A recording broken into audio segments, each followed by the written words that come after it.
안녕하세요. 오늘은 의존성 주입에 대해서 설명을 해드릴 건데요. 제가 의존성 주입을 주제로 삼았던 이유는 뭐냐면, 한국에서 스프링을 서버 개발을 하기 위해서 독보적으로 많이 쓰이죠. 근데 스프링에서 1번으로 생각하는 중요한 개념이 의존성 주입이에요. 이 말은 뭐냐면, 스프링이라는 기술 안에 의존성 주입이라는 개념이 굉장히 많이 내재가 돼 있다는 거예요.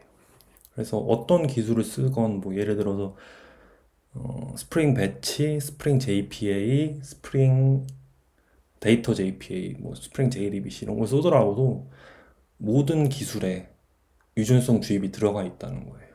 여기 스프링 공식 문서를 제가 띄워놨는데 보시면은 디펜던시 인젝션이라는 게 가장 공식 문서 처음에 들어가 있어요.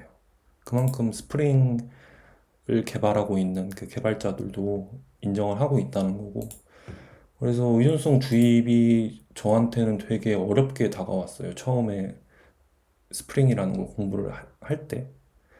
그래서 혹시나 뭐 다른 분들도 이런 어려움을 또 겪지 않을까 해서 좀 쉽게 설명을 해보려고 노력을 했는데, 의존성 주입이라는 게 제가 생각했을 때 왜 어렵냐면은 뭐 기타 개념도 포함해서 저희가 이해할 수 있는 언어로 번역하기 어렵기 때문이에요. 이거를 좀 조금 이해하기 어려울 것 같은데, 예를 들어 볼게요. 제가 이해할 수 있는 언어로.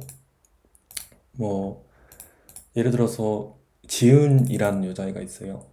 근데 이 여자애가 좀 힘들어요. 그래서 위로를 받고 싶은 거예요. 그래서 카카오톡이라는 걸 사용을 해서 진수랑 영희에게 위로를 각각 받았어요. 뭐, 나 힘들어라고 보냈는데, 뭐 진수가 괜찮아? 뭐 밥이라도 한 끼 사줄까? 뭐 영희가, 뭐 그렇겠구나. 나도 뭐 그런 경험 있어. 뭐 그렇게 얘기할 수도 있겠죠. 그래서 의존성 주입이 의존성이란 게 뭔지 여기서 이 맥락에서 한번 보면은 지은이는 진수에게 의존하고 있어요. 그리고 지은이는 영희에게 의존하고 있어요. 근데 카카오톡에게도 의존하고 있어요. 그래서 여기서 지은이라는 애는 카카오톡, 진수, 영이라는 애를 세 가지를 지금 의존을 하고 있는 거예요.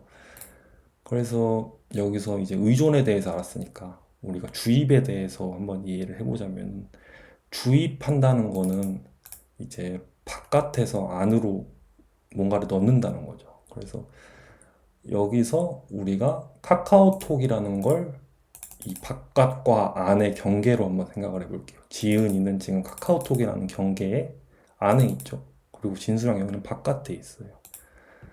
그래서 지금 진수랑 영희에게 메시지를 주입받고 있어요. 그래서 이 카카오톡이라는 애가 하는 게 뭐냐면은 얘는 추상 계층이에요. 어려운 말 나왔어요. 추상 계층이 많이 등장을 해요. 의존성 주입에서. 이게 필요하지 않을 수도 있어요. 근데 보통은 좀 큰 서비스를 만들면은 추상 계층이 필요한데, 왜냐면은 추상 계층이 해결해주는 문제는 진수랑 영희의 메시지를 쉽게 받을 수 있도록 유연하게 이 메시지들을 바꿔 끼울 수가 있어요. 그래서 예를 들어서 좀 더 구체적으로 설명드리면, 지은이가 카톡 들어가서 진수 카톡방 들어가서 위로받고, 나가서 영희 카톡방 가서 위로받고, 이렇게 되는 거. 만약에 카카오톡이 없다고 쳐봐요. 그러면은 뭐 진수네 집에 가가지고 진수한테 위로받고, 그리고 진수네 집에 나가가지고 영희한테 가서 위로받고, 그러면 너무 힘들잖아요. 그래서 이런 카카오톡 추상 계층이 의존성 의존하는 그 객체, 그러니까 이 메시지들을 유연하게 변경해서 받을 수 있다. 쉽게 받을 수 있다. 메시지를. 그리고 다른 관점으로 보면은 편의점이 있어요. 그리고 진수랑 지은이가 일을 번갈아 가서 하고 있는데, 이 알바 관리 시스템이라는 게 있어요. 예를 들어서 알바를 하려면 카운터라는 곳에 들어가야 된다.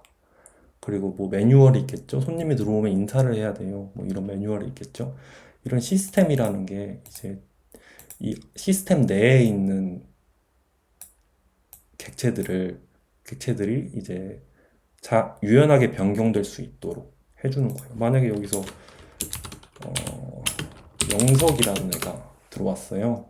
편의점에. 그러면은 편의점은 이 알바 시스템을 통해서 편리하게 알바생을 갈아 끼울 수 있는 거죠. 뭐 진수가 말 안 들어. 그러면 자기가 이렇게 해서 바꿀 수도 있는 거고.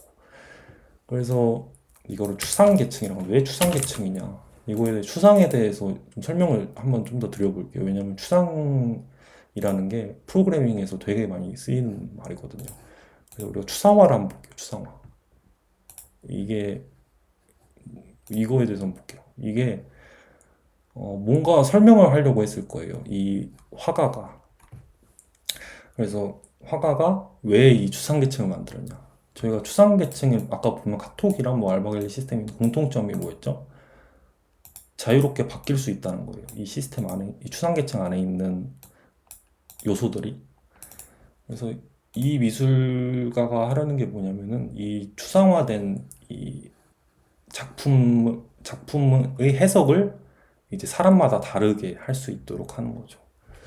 예를 들어서 저는 이 작품을 보고 든 생각이 그냥 어지럽네요. 예. 머리가 아프네요. 마치 제 미래처럼. 뭐 어떤 사람은 보고 나서 글이 되게 화려한데? 마치 나 인생처럼. 뭐 이렇게 볼 수 있는 거죠. 그래서 이 미술 작품이라는 이 추상 계층을 통해서 여러 가지 해석이 나올 수 있는 거죠. 그래서 이게 되게 중요한 게 뭐냐면 이 추상 계층을 보통 회사에서 기술자들끼리 얘기를 할 때, 엔지니어들끼리 얘기를 할 때, 우리가 A에 대해서 추상화를 좀 어때? 해보면 어떨까? 뭐 이런 얘기를 해요. 그러면은 이 A라는 게 되게 바뀌기가 쉽다는 거거든요. 예를 들어서 A가 결제 모드 굉장히 많죠. 뭐 KCP, NHN KCP,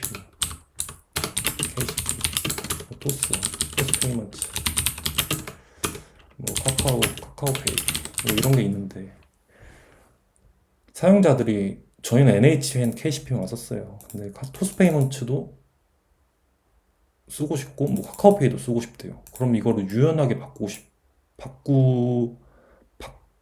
유연하게 바뀌는 게 좋겠죠. 그게 비즈니스 요구 사항이고 사용자들이 좀 더 많이 쓸 수 있는 방법이니까. 그래서 A가 만약에 NHN KCP예요. 그러면 이거를 추상화를 하는 거죠. 어떻게? 이거를 뭐 구현을 할 수도 있겠죠. 결제 모듈 추상화. 이렇게 해서 이거를 세 개를 이렇게 밑에를 구현하는 거예요. 여기서 보면은 결제 모듈 추상화가 보통 인터페이스로 만들어요. 이건 자바에 국한된 뭐 다른 거 자바나 뭐 타입스크립트에 해당하는 얘기인데 인터페이스 뭐 페이먼트 뭐 이렇게 만들 수 있겠죠. 그래서 이 페이먼트를 구성하고 있는 거는 이 세 가지 모듈이다.